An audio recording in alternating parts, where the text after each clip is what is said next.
Republican चळवळीचा कार्यकर्ता सध्या प्रचंड अस्वस्थ आहे।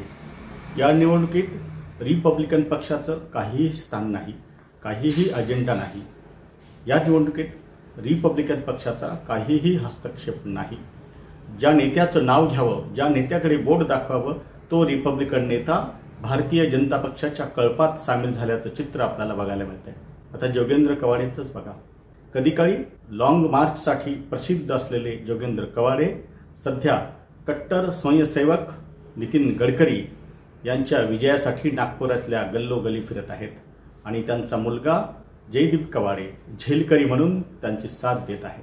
रामदास आठवले अपमान सहन करत मोदींच्या मागे मागे फिरताना आपल्याला दिसत आहेत। रामदास आठवलेंना शरद पवार यांनी राजकारणामध्ये मोठी संधी दिली, मात्र शिर्डीत पराभव झाल्यानंतर व्हाया शिवसेना ते भारतीय जनता पक्षाच्या कळपात सामील झाले।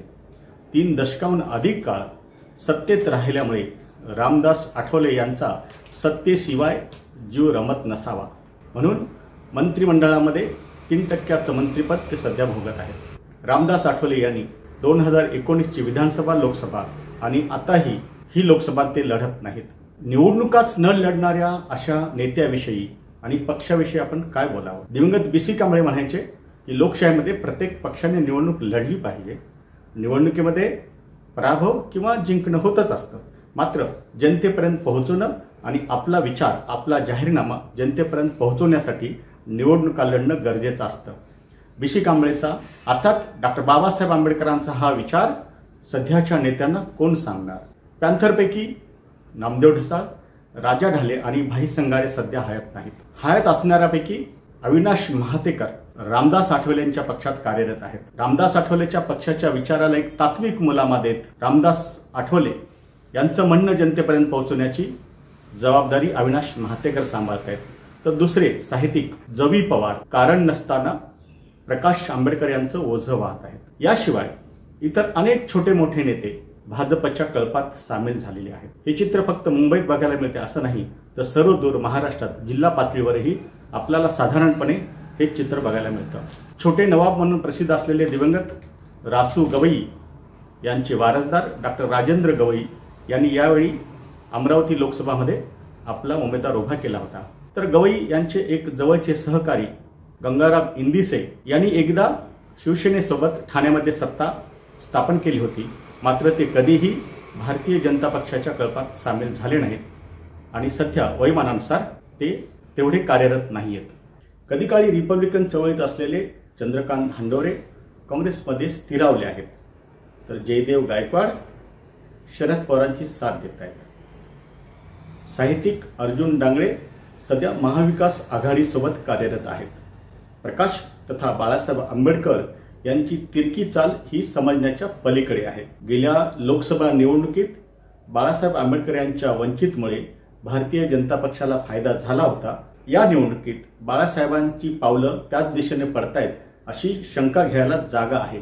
त्यामुळे रिपब्लिकन कार्यकर्त्यांनी आशेने बघावं तरी कोणत्या नेत्याकडे?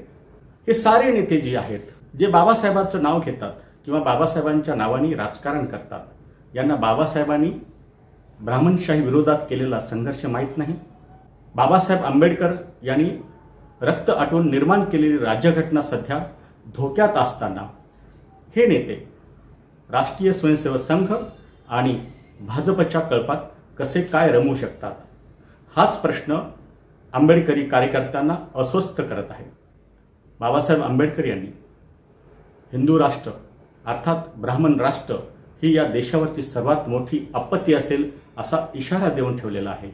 तरीही ब्राह्मण राष्ट्र निर्मितीच्या प्रक्रियेत हे नेते फॅशिस्ट शक्तीला हातभार लावताना बघून आंबेडकरी कार्यकर्त्याचं काळीज चिरचिर होत आहे।